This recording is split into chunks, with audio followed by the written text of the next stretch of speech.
আজকে ইংরেজি বছরের শেষ দিন এবং রাত 12টার পর থেকেই শুরু হবে নতুন বছর 2021 সাল 1 জানুয়ারি। এই যে বছর শেষ হচ্ছে আর নতুন বছর শুরু হতে যাচ্ছে, যেটাকে বিজাতিদের ভাষায় বলা হয় 31st নাইট, আর তারপরে নিউ ইয়ার।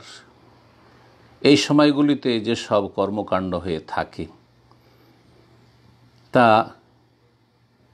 শিরক, কুফরি এবং গুমরাহি, তার সাথে সাথে অশ্লীলতা, সবচেয়ে বেশি পাপ এই রাতে হয়ে থাকে। আল্লাহ রাব্বুল আলামিন যেন প্রত্যেক মুসলিম নর এবং নারীকে এই সমস্ত রকমের পাপ থেকে এবং পাপীদের রাস্তা থেকে বেঁচে থাকার তৌফিক দান করে। এই যে ইংরেজি বছর, সেটি বিজাতিদের বছর, বিজাতিদের সাল, সুতরাং সেটা আমাদের বছর নয় মোটে। আর তাতে আমাদের কোনো রকমের কাউকে অভিনন্দন জানানো, হ্যাপি নিউ ইয়ার বলা বা কোনো অনুষ্ঠান করা ইত্যাদি সমস্ত হচ্ছে বিজাতিদের অন্ধ অনুকরণ, গোলামি। রাসূলুল্লাহ সাল্লাল্লাহু আলাইহি সাল্লামের সুনানে আবু দাউদের হাদিস রয়েছে, মান তাশাব্বাহা বিকওমিন ফাহুয়া মিনহুম। যে ব্যক্তি কোনো জাতির সদৃশ্যতা গ্রহণ করবে তাদের দলভুক্ত হবে। তো যেসব মুসলিমরা অজ্ঞতার কারণে অথবা তাদের বেদিনীর কারণে কাফের বিজাতিদের অনুকরণ করবে, তাদের সাথে সাথ দেবে, তারা তাদের দলে শামিল হবে। আল্লাহ যেন মুসলিমদের হেফাজত করেন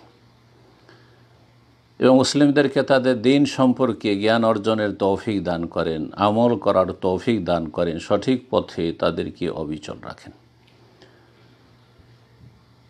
যদি ইসলামী বছরও আমরা নিই, যা মুহররম থেকে শুরু হয়, নতুন বছর শুরু হলে, তারপরে বছর শেষ হলে শরীয়তের দৃষ্টিতে কোনো করণীয় নেই। এই সময় কেউ যদি নতুন বছর আমাদের শুরু হচ্ছে হিজরি বছর, সুতরাং এতে আমরা কাউকে মোবারকবাদ পেশ করব, এটিও একটি বিদআত। তাহলে আমাদের যেটি ইসলামী বছর, ইসলামী মাস, এই বছর শুরু হলে তাতে যদি আমরা কাউকে অভিনন্দন জানাই, মোবারকবাদ দিই, সেটা যদি বিদআত হয়, সেটা যদি গুমরাহি হয়, তাহলে বিজাতিদের এইসব বছর আর এইসব মাসের ক্ষেত্রে যদি আমরা কাউকে অভিনন্দন জানাই, মোবারকবাদ পেশ করি, তাহলে বড় অপরাধ করব। আল্লাহ যেন আমাদের এই সমস্ত বিজাতিদের গোলামি থেকে, অন্ধ অনুকরণ থেকে বেঁচে থাকার তৌফিক দান করেন, নিজের ইসলাম নিয়ে, ঈমান নিয়ে, দিন নিয়ে। আজ একটি হাদিস দিয়ে আলোচনা শুরু করি আর তারপরে প্রশ্ন উত্তর করব ইনশাআল্লাহ। হাদিস সহিহ বুখারীতে রয়েছে 6512 নম্বর হাদিস। আবু কাতাদা আল হারিস রাদিয়াল্লাহু তাআলা আনহু, আল হারিস ইবনে রবি, তিনি বর্ণনা করেছেন রাসূলুল্লাহ সাল্লাল্লাহু আলাইহি ওয়াসাল্লাম একবার বসেছিলেন, মুররা আলাইহি বিজানাজা, তার সামনে দিয়ে একটি জানাজা নিয়ে যাওয়া হলো। ফাকালা, তখন বললেন রাসূলুল্লাহ সাল্লাল্লাহু আলাইহি ওয়াসাল্লাম, মুস্তারিহুন ওয়া মুস্তারাহুম মিনহু। এই মৃত ব্যক্তি, মাইয়াত, যে জানাজা নিয়ে যাওয়া হচ্ছে, সে মুস্তারিহুন, আরাম পেয়ে গেছে, ওয়া মুস্তারাহুম মিনহু, আর না হয় তার থেকে অন্যরা আরাম পেয়ে গেছে। জি, দুইয়ের এক অবশ্যই প্রতিটি মানুষের ক্ষেত্রে। প্রতিটি মানুষের হায়াত এবং মওত রয়েছে। মানুষ যখন মারা যায় তখন হয় সে আরাম পায়, আর না হলে অন্যরা তার অনিষ্ট থেকে আরাম পায়। কত সংক্ষেপে কথা বলে রাসূলুল্লাহ সাল্লাল্লাহু আলাইহি ওয়াসাল্লাম, মুস্তারিহুন ওয়া মুস্তারাহুম মিনহু। কালু ইয়া রাসূলাল্লাহ, সাহাবীরা বুঝতে পারলেন না ক্লিয়ার বিষয়টি। জিজ্ঞেস করলে, হে আল্লাহ রাসূল সাল্লাল্লাহু আলাইহি ওয়াসাল্লাম, মাল মুস্তারিহু আল মুস্তারাহ মিনহু, যে আরাম পেয়ে গেছে এবং যার থেকে অন্যরা আরাম পেয়েছে, এটার উদ্দেশ্য কি, এটার অর্থ কি, তাৎপর্য বুঝলাম না। কালা সাল্লাল্লাহু আলাইহি ওয়াসাল্লাম, রাসূলুল্লাহ সাল্লাল্লাহু আলাইহি ওয়াসাল্লাম বলেন, আল আব্দুল মুমিন, মুমিন বান্দা, সত্যিকার ইমানদার বান্দা। মুমিন ওই ব্যক্তি যে ব্যক্তি শিরক মুক্ত। মুমিন মুসলিম ওই ব্যক্তি যেই ব্যক্তি কুফরি মুক্ত। মুমিন ওই ব্যক্তি যেই ব্যক্তি মুনাফিকি মুক্ত। মুমিন সত্যিকার ওই ব্যক্তি যেই ব্যক্তি ফরজ ওয়াজিব কমপক্ষে আদায় করে, কাবীরা থেকে বেঁচে থাকে, তাহলে সত্যিকার মুমিন। মুমিন বান্দা যখন মারা যায়, ইয়াস্তারিহু মিন নাসাবিদ দুনিয়া ওয়া আযাহা ইলা রাহমাতিল্লাহ, সেই ব্যক্তি দুনিয়ার কষ্ট ক্লেশ থেকে আরাম পেয়ে যায়। কত কষ্টে ছিল, মানসিক কষ্ট, শারীরিকভাবে অসুস্থ, বিপর্যস্ত ছিল, আর্থিক দিক থেকে বিপর্যস্ত ছিল, বিভিন্ন দিক থেকে কষ্ট। জি, এই যে দুনিয়ার কষ্ট, জুলমের শিকার ছিল, বহু মানুষ বহু কষ্টের অবস্থায় মারা যাচ্ছে। ইয়াস্তারিহু মিন নাসাবিদ দুনিয়া, দুনিয়ার যত কষ্ট ক্লেশ বিপদ আপদ ছিল তা থেকে আরাম পেয়ে গেল। ওয়া আযাহা, এবং দুনিয়ার যত বিপদ আপদের দিক ছিল, কষ্টদায়ক দিক ছিল, সেগুলি থেকে সে আরাম পেয়ে গেল, শান্তি পেয়ে গেল। ইলা রাহমাতিল্লাহ, এবং আল্লাহর রহমত পর্যন্ত পৌঁছে গেল, আল্লাহর রহমত হাসিল করল। মারা গেলে শান্তি আর শান্তি। মুমিন নেক বান্দা কখনো মরণকে ভয় করবে না, কারণ তার জন্য মরণটাও কল্যাণ। বরং ঈমানের অবস্থায় মরে যেতে পারলেই, তাওহীদ নিয়ে মরে যেতে পারলেই, সুন্নত নিয়ে মরে যেতে পারলে, শিরক বিদআত মুক্ত, পাপ মুক্ত হয়ে মারা যেতে পারলেই সে কামিয়াব। ফিতনা মুক্ত হয়ে গেল, ফিতনার কোনো আশঙ্কা থাকলো না। কখন যে ভালো মানুষ ফিতনায় লিপ্ত হয়ে যায়, ফিতনা চারিদিক থেকে তাকে ঘিরে ফেলে, বলা যায় না। কখন যে বিপথগামী হয়ে যায়, বলা যায় না। সুতরাং যেই ব্যক্তি চলে গেল ভালো অবস্থায়, ইমানের অবস্থায়, মুমিন বান্দা, সেই ব্যক্তি ইলা রাহমাতিল্লাহ, আল্লাহর রহমতে চলে গেল। সুখ আর সুখ, শান্তি আর শান্তি। যেমন অন্য হাদিসে রয়েছে, আল্লাহর পক্ষ থেকে ডাক দেওয়া হয়, নাদা মুনাদি মিনাস সামা, আকাশ থেকে, ফাফরিশুহু মিনাল জান্নাহ, তার জন্য জান্নাতের বিছানা বিছিয়ে দাও। ওয়ালবাসুহু মিনাল জান্নাহ, জান্নাতের লিবাস পোশাক পরিয়ে দাও।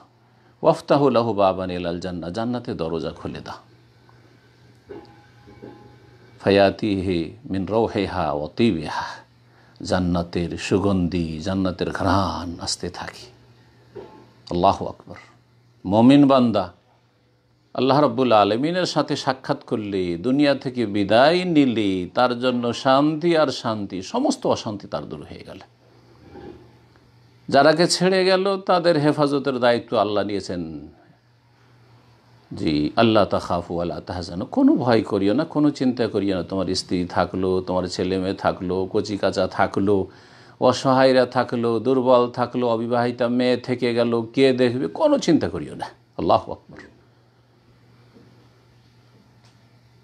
আরাম পেয়ে যায় মুমিন বান্দা। সুতরাং মুমিন কখনো মরণ থেকে পিছপা হবে না। আল্লাহর পক্ষ থেকে ফয়সালা যদি হয়ে যায় তাহলে তাতেই সে খুশি। ওয়াল আব্দুল ফাজের পক্ষান্তরে পাপিষ্ঠ ব্যক্তি, সে ফাজের, সে কাফের হোক, মুশরিক হোক, মুনাফিক হোক, অথবা ফরজ ওয়াজিব ত্যাগকারী হোক, হারামে ডুবে থাকা লোকেরা হোক, বিনা তওবায় যারা জীবনযাপন করছে, পাশবিক জীবনযাপন, এরা হচ্ছে আব্দুল ফাজের, ফাজের পাপিষ্ঠ। কোনো পাপিষ্ঠ যখন মারা যায়, ইয়াস্তারিহু মিনহুল ইবাদু ওয়াল বিলাদু ওয়াশ শাজারু ওয়াদ দাওয়াব, তার থেকে সমস্ত আল্লাহর বান্দারা আরাম পেয়ে যায়, পাড়া প্রতিবেশী আরাম পেয়ে যায়, বাড়ির লোকদের উপর জুলম অত্যাচার করতো, আরাম পেয়ে যায়, স্ত্রীর উপর জুলম অত্যাচার করতো, আরাম পেয়ে যায়, স্ত্রী স্বামীর উপর জুলম অত্যাচার করতো, আরাম পেয়ে যায়। আল্লাহু আকবার। আরাম পেয়ে যায় সবাই।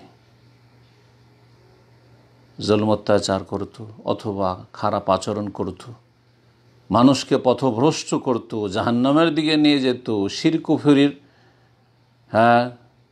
ধর্মকর্ম করত এবং শিরক কুফরির সে দায়ী ছিল।